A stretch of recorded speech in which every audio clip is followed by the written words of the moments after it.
साथियों, आज हम EPS 95 पेंशन के ऊपर बात करते हैं कि इसमें क्या क्या अपडेट है और 7500 रुपया या जो भी आगे पेंशन बढ़ने वाला है वो कहाँ तक सच है। इसी पे हम बात कर रहे हैं। थोड़ा आप वीडियो को पूरा विस्तार से देखिए। करीब एक महीना बाद हम EPS 95 पर वीडियो बना रहे हैं। इससे पहले भी हमने वीडियो बनाया था।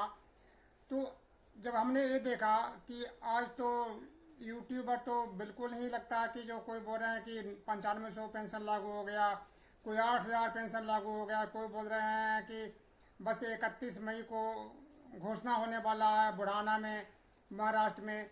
इस तरह की डेली नई नई बातें सुन सुन कर कान पक गया है। उसमें कुछ नई अपडेट भी है, इसलिए पूरी वीडियो को लास्ट तक देखिए और बने रहिए कि आपको पेंशन कब बढ़ेगा और नहीं बढ़ेगा तो क्यों नहीं बढ़ रहा है, ये पूरे डिटेल में आपको हम बता रहे हैं। इसलिए आप वीडियो को पूरा देखिए। हमें झूठी वीडियो बनाने की और लोगों को गुमराह करने की आदत नहीं है। इसलिए चूँकि मैं खुद एक पेंशनर हूँ और खुद हमें पेंशन 1356 रुपये मिल रहे हैं, जबकि हमारे कम से कम 1.5 लाख रुपये पेंशन के पैसे कटे हुए हैं। तो ये यूट्यूबर जो है उन्हें क्या पता है, तो सिर्फ इनको वीडियो बना बना के बेवकूफ़ बनाना लोगों को। तो सही बात तो ये है कि ये जो यूट्यूबर जितने भी आपको बना रहे हैं वीडियो की, कुछ तो बोलते हैं कि खाता में आना शुरू हो गया, कुछ तो बोलते हैं कि पेंशन आ रहा है। इस तरह की बातें जो है ये सच नहीं है, ये सिर्फ काल्पनिक है। सच्चाई तो ये है कि इसके लिए प्रयास जारी है। और एक अपडेट ये है कि कुशीनगर उत्तर प्रदेश में वहाँ के चीनी मिल मजदूर हैं, वो भी उनका सम्मेलन है, उसमें कमांडर अशोक रावत जी जा रहे हैं, संबोधित करेंगे। तो पेंशन के ऊपर ही बात होगा। और वो चूँकि उत्तर प्रदेश में है, वहाँ पर योगी जी और मोदी जी का भी गढ़ है, तो इन चीज़ों का असर पड़ेगा। लेकिन सबसे बड़ी बात यह है कि अभी तक पेंशन में हमें संसद में भी बहुत से सांसदों ने उठा लिया आवाज़, और कॉमरेड सुधा प्रसाद हैं जो सड़क से लेकर संघर्ष के वहाँ भी पार्लियामेंट में आवाज़ उठाया। और कमांडर अशोक रावत हैं, वो तो लगे हुए ही हैं और कर ही रहे हैं, अपना कोशिश पूरी कर रहे हैं। मगर इन्होंने कुछ नहीं कहा। लेकिन ये यूट्यूबर है जो अपनी मर्जी से कभी कोई इंदौर से बात करता है, कभी कहीं से बात करता है, कान में एक वो लगा लेता है और बस अगले में आगे से चालू हो गया। और हमारा लगता है कि मुझे पब्लिक भी, हमारे पेंशनर भी ऐसे ही हैं जो गलत चीज़ को ही सुनना पसंद करते हैं। सही बातें शायद से उनको शायद परहेज है, तभी तो उनको देखते हैं।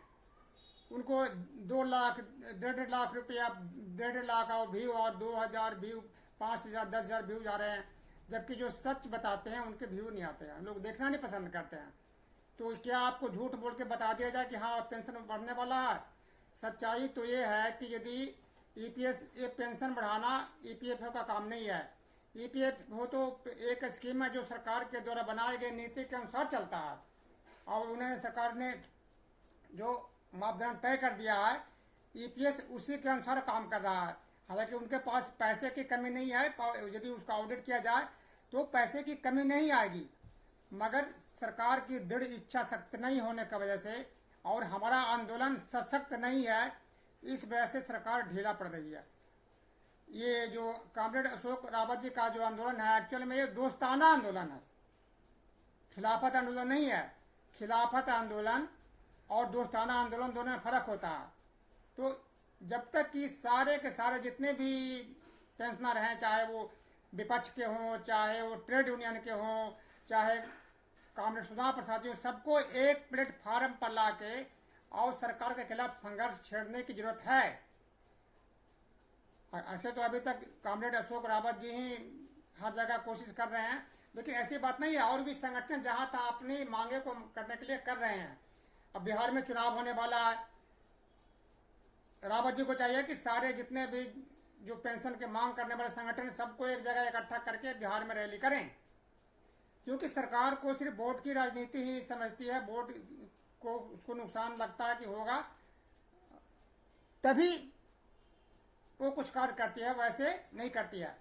अब पेंशन की बात कर रहे हैं तो आपको मैंने बताया था कि एक महीने पहले की बात है कि मार्च में संसद सदस्यों ने बिना किसी मांगे हुए अपने आप ही अपना पेंशन भत्ता सब बढ़ा दिया, वो भी 24%।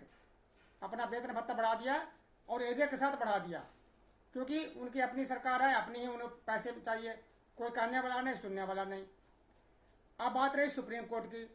अब बात कर रहे हैं कि सुप्रीम कोर्ट ने आदेश दिया है। सुप्रीम कोर्ट ने क्या आदेश दिया है?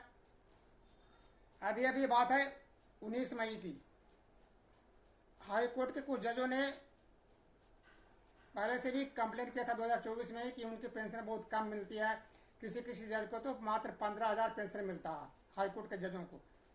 तो चूंकि जज का मामला था और सुप्रीम कोर्ट तो भाई जजों के सबसे ऊपर में है, उसने तुरंत सुनवाई किया और 19 मई को उन्होंने ये बताया कि ये वन रैंक बैन पेंशन के खिलाफ है और सुप्रीम कोर्ट के जो जज हैं ये उनके गरिमा के खिलाफ है। 15,000 रुपये पेंशन सुनकर उनको ताज्जुब हुआ और उन्होंने एक झटके में ही सभी को पेंशन बढ़ा दिया, बढ़ाने का आदेश सरकार को जारी कर दिया कि आप पेंशन दीजिए। अब क्या है, जो हाई कोर्ट के जितने भी मुख्य न्यायाधीश हैं उनको सालाना 15 लाख रुपए पेंशन मिला करेगा और जो अन्य न्यायाधीश हैं हाई कोर्ट के उनको 13.5 लाख रुपए पेंशन मिला करेगा। और उसमें भी एक बात और है, चाहे उनकी सर्विस 5 साल की हो, चाहे 7 साल की हो, चाहे 10 साल की हो, पेंशन सबको बराबर मिलेगा। उनका ये कहना है कि ये न्यायालय के जजों की गरिमा के खिलाफ है। अब सोचने की बात यह है कि वो तो जज हैं, उनके गरिमा के खिलाफ है। क्या मजदूरों का कोई गरिमा नहीं होता है? क्या मजदूरों का कोई रैंक नहीं है? ये जो जितने जज हैं, जिस कुर्सी पर बैठते हैं, जिस कलम से वो लिखते हैं, जिस कंप्यूटर पे वो बनाते हैं, क्या बोलते हैं, ऑर्डर लिखते हैं, जिस एसी में वो रहते हैं, जिस मकान में वो रहते हैं, उसको किसने बनाया है? ये कामगारों का बनाया हुआ है। तो उनकी कोई औकात नहीं है, उनकी कोई गरिमा नहीं है।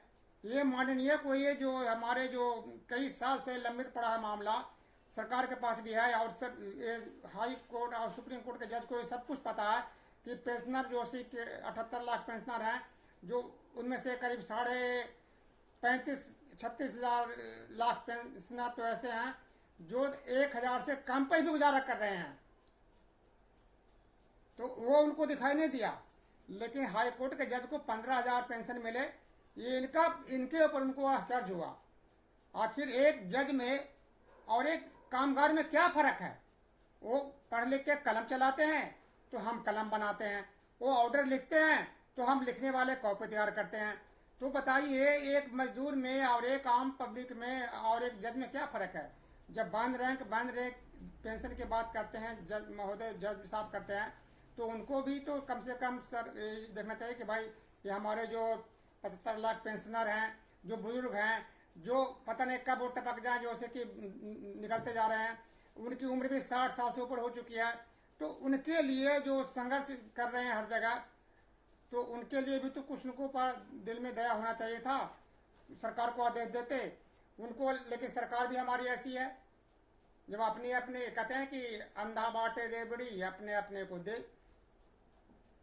संसद ने अपने सभी मेंबरों को पेंशन बढ़वा दिया, सुप्रीम कोर्ट ने हाई कोर्ट के जजों को और अन्य जजों को पेंशन बढ़वा दिया, सरकार ने अपने उद्योगपति मित्रों को, बड़े बड़े उद्योगपति मित्रों को बैंक का लोन माफ कर दिया, और वो भी अरबों रुपया, 1-2 रुपया नहीं, अरबों रुपया। तब इनको फंड की कमी नहीं हुई। लेकिन यदि आपका पेंशन बढ़ाना है तो आपको फंड नहीं है, उनकी सरकार के पास फंड नहीं है। ऐसा क्यों हो रहा है? कभी आपने सोचा? आप देश के निर्माता हो, देश के निर्माण करने वाले हो। ये सरकार जो है सिर्फ उच्च वर्गों के लिए काम करती है, उनके लिए ही काम कर रही है। आम जनता के लिए, आम गरीब लोगों के लिए वो काम नहीं करती है। ये बातें जितना जल्दी आप समझ लोगे उतना ही जल्दी अच्छा है। ये सरकार आपकी नहीं है। बेशक आप जैसे कि मंदिर के नाम पर, जाति के नाम पर, धर्म के नाम पर आप उनके प्रति हमदर्दी रखो, हम दिखाओ कि मोदी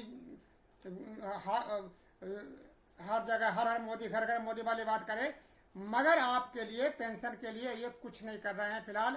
और अभी तक जो भी आप अपडेट है तो ये है कि पेंशन के लिए संघर्ष चल रहा है और उम्मीद है कि पेंशन बढ़ेगा, लेकिन कब बढ़ेगा यही अभी आपको हम नहीं बता सकते हैं। जैसे भी हमें लगेगा कि नहीं अब संभावना है, आप निश्चित ही आपको पेंशन के बारे में, बढ़ोतरी के बारे में बताएंगे। बाकी आप इन यूट्यूबरों का बहिष्कार करिए, मत देखिए इन यूट्यूबरों को जो बेवकूफ़ बना रहे हैं आपको, ये जले पर नमक छिड़क रहे हैं। एक तो पेंशनर बेचारा वैसे ही परेशान है, 1000 रुपये से कम पेंशन मिल रहे हैं और अपने पेंशन के आस में बढ़े हैं कि कब बढ़ेगा कब बढ़ेगा। और ये डेली बोलते हैं कि खाता में पैसा आना शुरू हो गया, ATM से पैसा निकाल लो, पैसा आना शुरू हो गया। तो क्या आप यही सुनना पसंद करते हैं क्या? मैं आपको फिर कर रहा हूँ कि ये जो सरकार है ये आपकी नहीं है, और आप लोग जितना जल्दी ये बात समझ लीजिए उतना जल्दी आपके हित में रहेगा। फिलहाल तो अभी जब तक की सरकार है हमें इसी से मांग करना है, लेकिन आगे की भी आपको सोचना है कि हर मामले में देख लीजिए कि बड़े बड़े लोगों को, जो अभिताज वर्ग हैं, जो जज हैं, सांसद माननीय हैं, उनके लिए तो कोई दिक्कत नहीं होता, अपने कलम चला दिया बस उनका पेंशन बढ़ गया। लेकिन मजदूरों का, गरीबों का, जो अपने खून पसीना बहा करके इस देश को यहाँ तक पहुँचाया है, जिस AC को में जज साहब है, पार्लियामेंट बैठते हैं, जिस बिल्डिंग में पार्लियामेंट चलता है जज साहब बैठते हैं, वो कौन बनाया है? ये सब के सब कामगारों ने बनाया है, और उनकी इस देश में आज ये हालत है। दोस्तों, मैं आपको फिर प्रार्थना करता हूँ कि आपको यदि वीडियो अच्छा लगता है तो आगे बढ़ाइए और इसको जन आंदोलन के रूप में आगे बढ़ाइए, ताकि अधिक से अधिक लोगों के पास पहुँच सके। बाकी अभी तक अपडेट यही है कि हर स्तर पर जगह जगह इसके लिए संघर्ष हो रहा है, संघर्ष चल रहा है, लेकिन सरकार ने अभी तक कुछ फैसला नहीं लिया। यदि सरकार फैसला लेती भी है तो उसको लागू होने में और उसको कम से कम तो 4 से 6 महीने लग जाएंगे। इसलिए यदि कोई आपको ये कहता है कि कल पेंशन मिलना शुरू हो जाएगा, 31 को मिलना शुरू हो जाएगा या 1 जून से मिलना शुरू हो जाएगा, ये सब बकवास है। दोस्तों, यदि आपको वीडियो अच्छा लगता है, हमारी बात से आप सहमत हैं, तो आप जरूर कमेंट्स करिए, आगे बढ़ाइए, आप वीडियो को आगे बढ़ाइए। दोस्तों, इससे ज़्यादा जो भी हमें नई अपडेट आएगा हम आपको बगैर देरी के आपको कहेंगे। जय हिंद।